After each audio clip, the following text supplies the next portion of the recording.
Welcome to Narrowboat at James Bill. Hope you're well, thanks for joining me.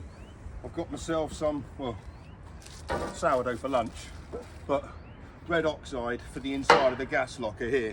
It's going to rain a bit later on, so I just want to get a coat on the inside, shut the lid, and job's a good one.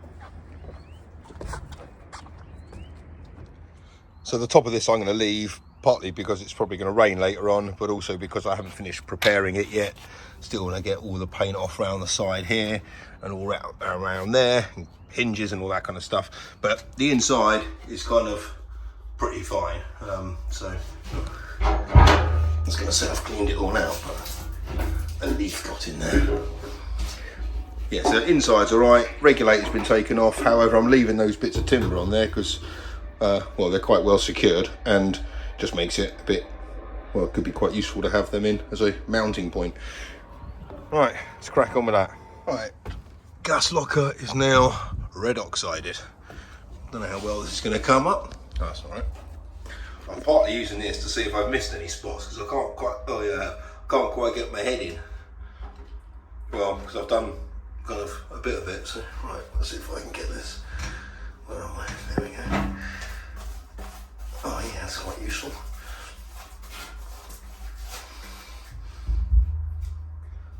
Over there. I didn't really know what best way to start this. Oh my god, it's so hard to reach.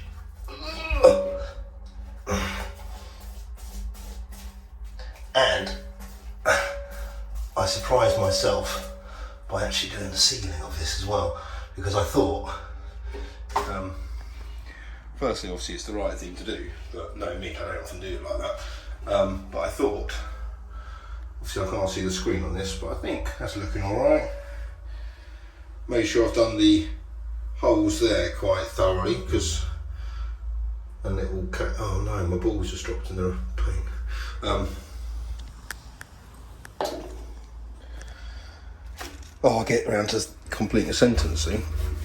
Yeah, because obviously that's where the rainwater's got to, also the condensation or any water in there's got to run out. Anyway, it can now air dry for a little bit. I don't think the rain is forecast, but I don't think it's coming yet. Right, why isn't it focusing?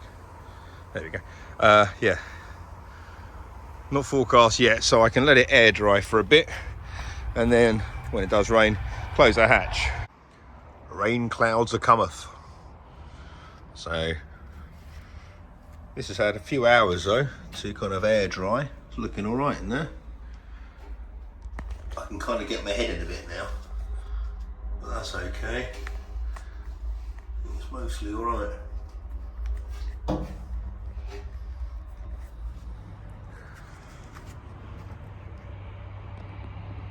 One thing I have noticed though is that this thing is really echoey now because there's nothing in it. So if I drop that there, makes a right racket in there, so I'm going to have to kind of do something. I had them in there, which obviously deadened the sound a bit, but I'm going to have to do something in there to deaden that sound. That's not very audibly pleasant. Yeah, it's too hollow. Right, I'll work something out.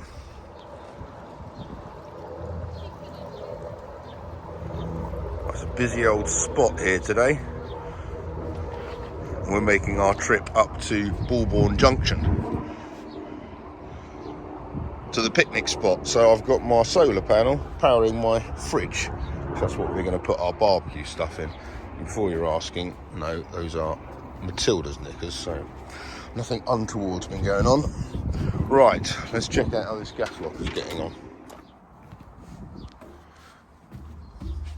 Yeah, it's quite a decent finish in there.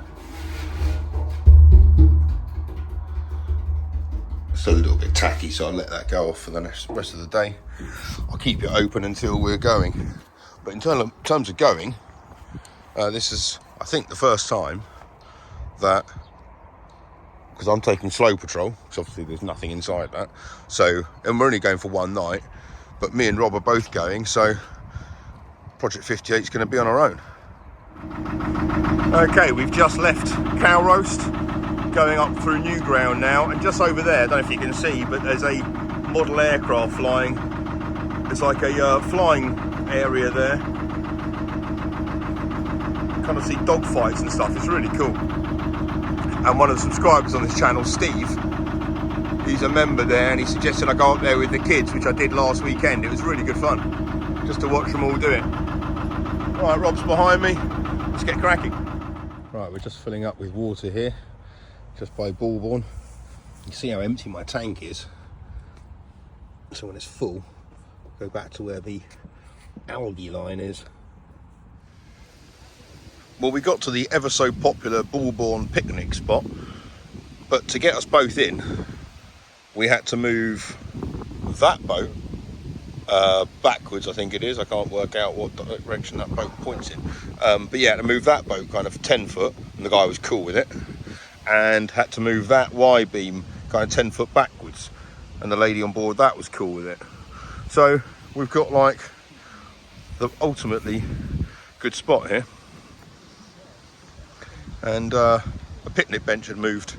It's usually in that spot there, but there's one here, so this is like absolutely ideal. Right, I've got to sort out the barbecue. Rob's gone to Tesco to stock up.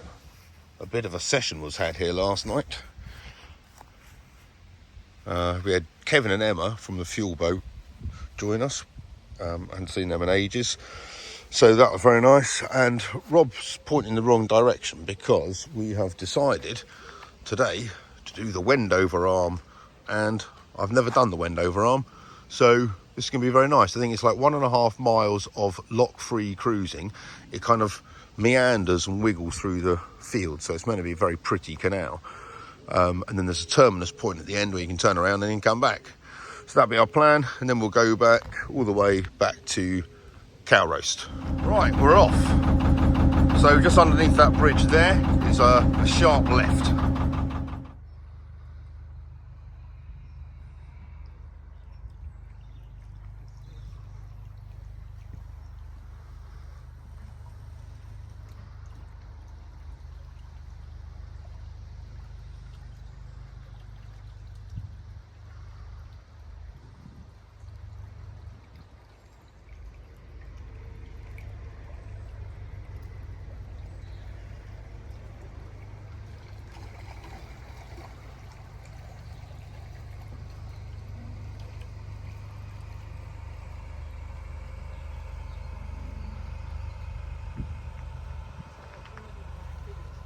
There's not a busting amount to do here at the end of the Wendover arm. What there is to do is a bench here, which I used to sit at when I used to drive down to this neck of the woods and dream about owning a narrowboat.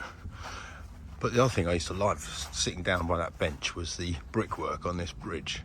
It really is a thing of beauty. Obviously it's been redone kind of fairly recently by the looks of things. It's nice to see a bridge without a chunk taken out by a Y-beam. Obviously I don't think you can get a Y-beam down this arm. I'm now making my way back up the Wendover arm, back to Bulbourne Junction. But this is such a pretty canal. I've heard endlessly people talk about how lovely it is, but also how tricky it is to navigate. It's quite full at the moment, but as you can see, it's also pretty narrow, so two boats can't really pass in some sections. But deep drafted boats sometimes struggle if the water levels are a little bit low. But it's absolutely idyllic.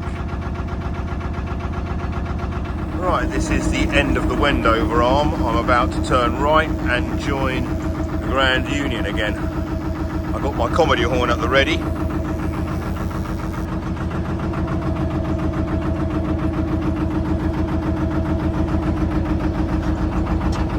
So I'll approach this dead slow.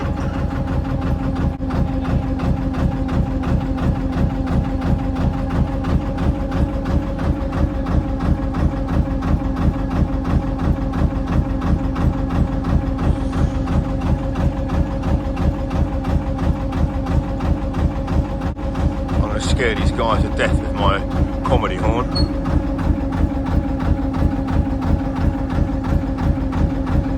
Right. Oh, I feel sorry for the dog. Right, sorry about this. Sorry. Sorry. Is he alright?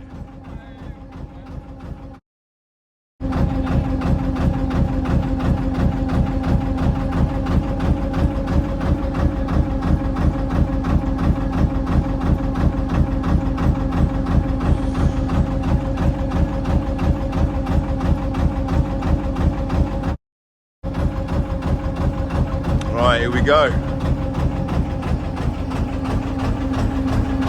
Nothing coming up the lock. Nothing coming from down there. Happy days.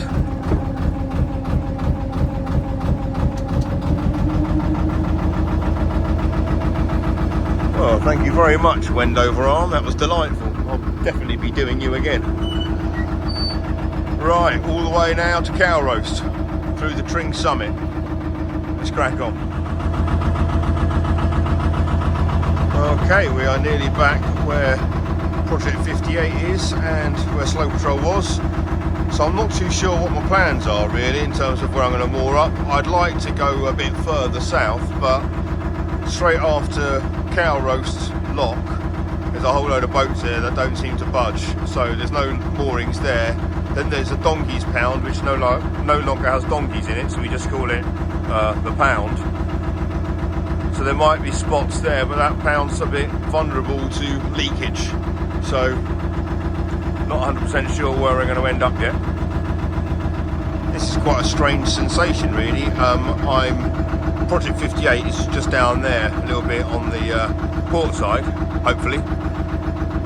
I've been away for a night, so not long. I haven't seen her pass me, so you can't turn around. So I'm pretty sure she's still there, but I'm not sure what I'm going to do. Whether I should kind of tie her, because she's facing the wrong way.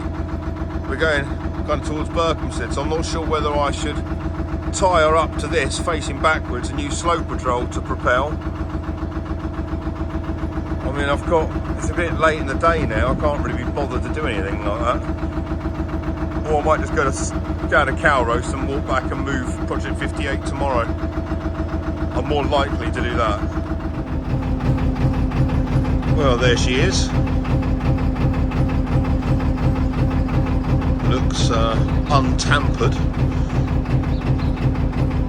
which is pretty good. Yeah, I'm not going to take her now because I realise that the lower bit of Cow Roast is really quite chock-a-block and narrow, so I think I'm going to come back and get her tomorrow. There's Graham's hatch from the outside.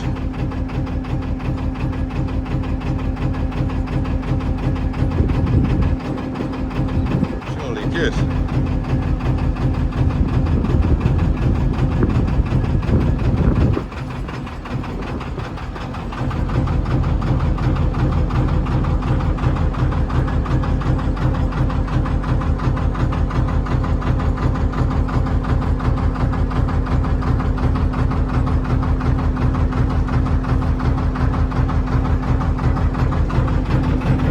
Right, down to the lock and I'll stop there. Right, engine's off. I'm waiting for Rob in Cow Roast. Still hasn't come. I think he's not far away though. We're going to go down towards, it looks all a bit chock-a-block down there still, so we're going to head down towards Donkeys. Or what was. Right, straight into this lock. My second lock of the day. And I'll tuck myself over on the starboard side so Rob can slide straight in. And hopefully we'll find somewhere more down in that pound there. There does not look to be any room at the pound formerly known as Donkeys, so we're going to have to keep going to Dudswell. Oh yes please.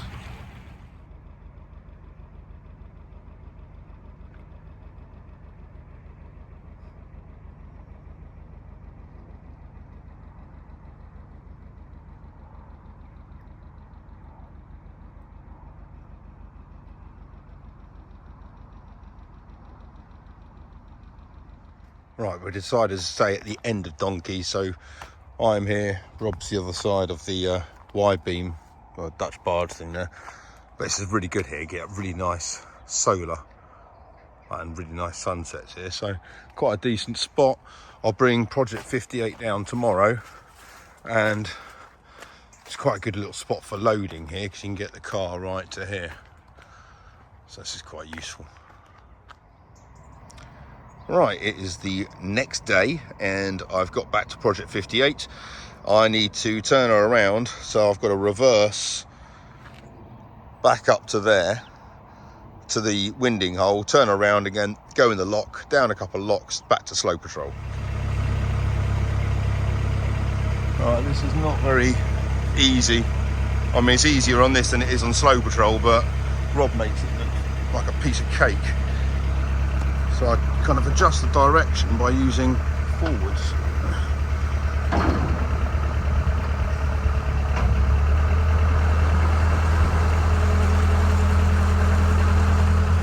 Well, that didn't take too long.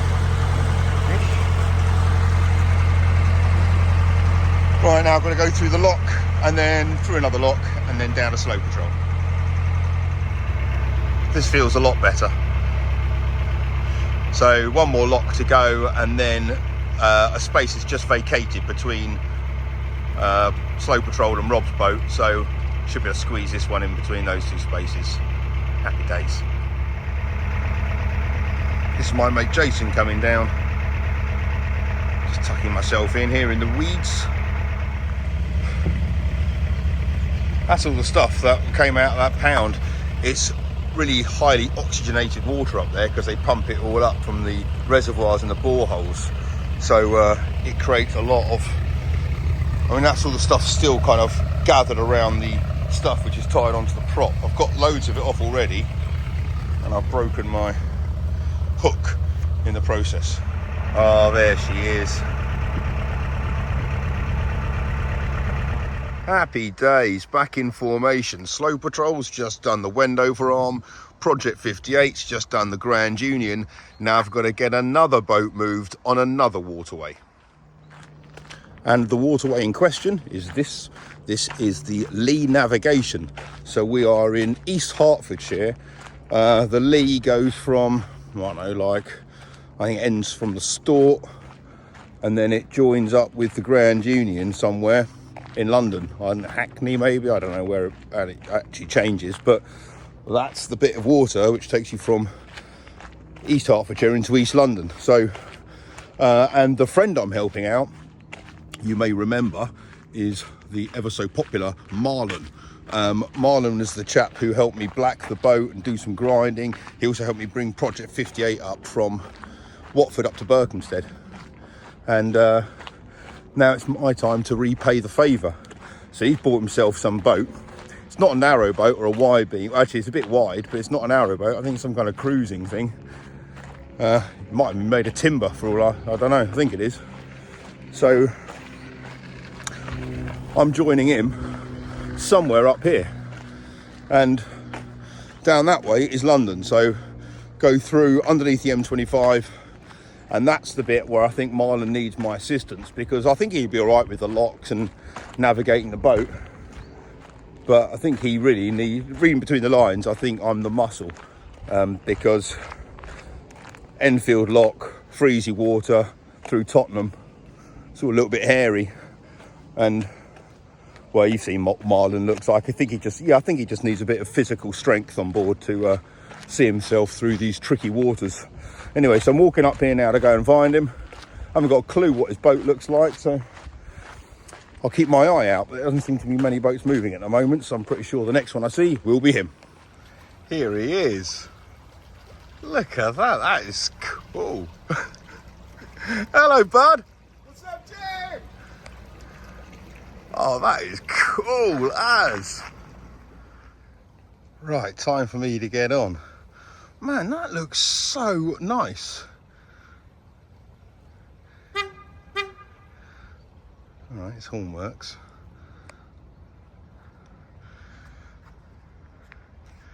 It's a bit of a tricky one with that centrally positioned helm getting on and off for locks.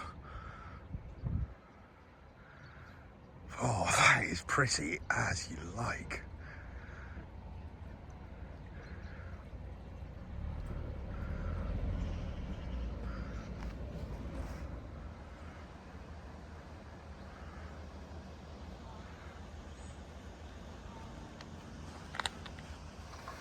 I haven't quite seen a lock gate like that before.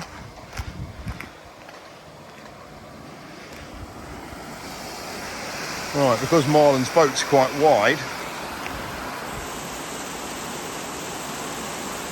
need to open both gates.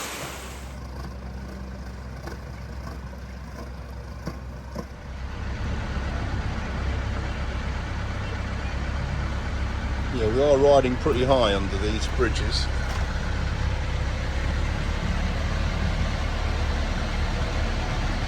I'm gonna have to remember to tell all the sunbathers to get off the roof when we go through these things. That's it. Women, get down.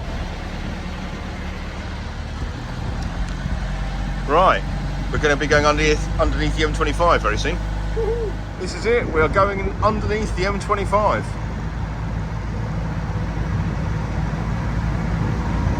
The next time, Marlon, you do the M25, you'll be going underneath at King's Langley. Oh, okay. I love the height. Yeah. I fit under this one. Yeah, no problem with that bridge, man. Is that the next one? This is really quite pretty up around here still. A lot of kind of different boats. It's really green and rural still. That's a white man. Notwithstanding the M25 there.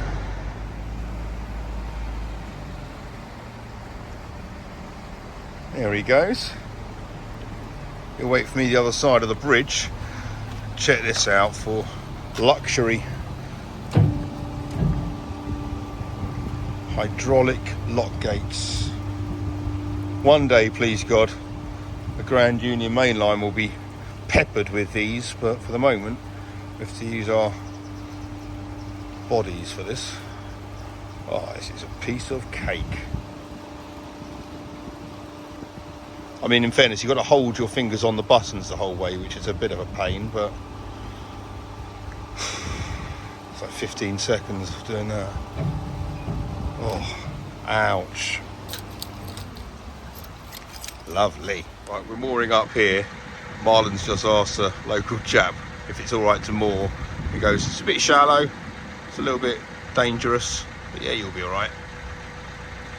So I'm disembarking here. Leave Marlon to it, eh?